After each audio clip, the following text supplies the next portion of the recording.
மயிலாடுதுறை மாவட்டம் குத்தாலத்தில் ஆக்கிரமிப்பை அகற்றச் சென்ற இந்து அறநிலையத்துறை அதிகாரிகளுக்கும் வர்த்தகர்களுக்கும் இடையே கடும் வாக்குவாதத்தில் ஒருவரை ஒருவர் கடுமையாக தாக்கிக் கொண்டதால் பரபரப்பு ஏற்பட்டது. குத்தாலம் பேருந்து நிலையம் அருகே இந்து அறநிலையத்துறை கட்டுப்பாட்டில் உள்ள மன்மத ஈஸ்வரர் ஆலயத்திற்கு சொந்தமான இடத்தில் உள்ள பேக்கரி கடை உரிமையாளருக்கும் அறநிலையத்துறைக்கும் இடையே நீதிமன்றத்தில் வழக்கு நடைபெற்று வருகிறது. இந்த நிலையில் இந்து அறநிலையத்துறை துணை ஆணையர் ராணி தலைமையில் ஆலய செயல் அலுவலர்கள் மற்றும் ஊழியர்கள் பிரச்சினைக்குரிய கடையை சீல் வைக்க முயற்சி செய்தனர். இதனால் இரு தரப்பிற்கும் இடையே கடும் வாக்குவாதம் ஏற்பட்டது.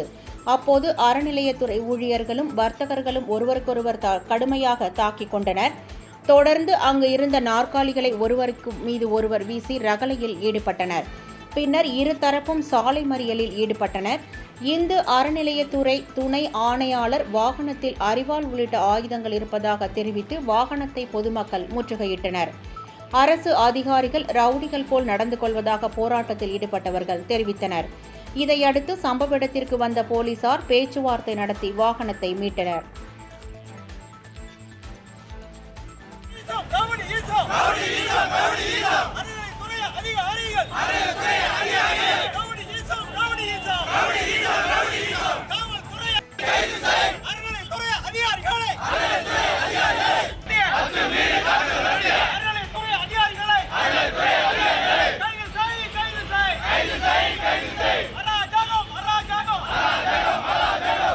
நாங்கள் தமிழ்நாடு அடிமனை பயனாளிகள் குத்தகை விவசாயிகள் சங்கத்தின் சார்பாக அங்கெல்லாம் இருக்கோங்க.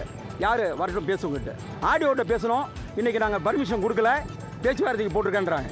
டிஎஸ்பிகிட்ட கேட்குறோம், போலீஸ் பர்மிஷன் கிடையாது, நானும் பேச்சுவார்த்தைக்கு ரெக்கமெண்ட் பண்ணியிருக்கேன்றாரு. இது எதையுமே காதில் வாங்காமல் இந்த அதிகாரிகள் ரவுடிகளை மட்டும் அழைச்சிட்டு வந்து பொதுமக்களை தாக்குவது, சங்க நிர்வாகிகளை தாக்குவது, கடை உரிமையாளர்களை தாக்குவது, சேரெல்லாம் போட்டு உடைச்சி கண்ணாடியை உடைச்சி ரவுடிங்க சார் பொறிக்கிங்க பண்ணுறாங்க அதிகாரிகள் பெயரில். இப்படி போகிறாங்க. ஆனால் அந்த அதிகாரிகளை காவல்துறையினர் வேடிக்கை பார்த்து கொண்டு இருக்கிறார்கள். குற்றவாளிகளை, தவறு செய்த அதிகாரிகளை கைது செய்யாமல் அந்த காவல்துறை எங்களுக்கு ஃபோர்ஸ் இல்லைன்னு சொல்லிட்டு இருக்காங்க.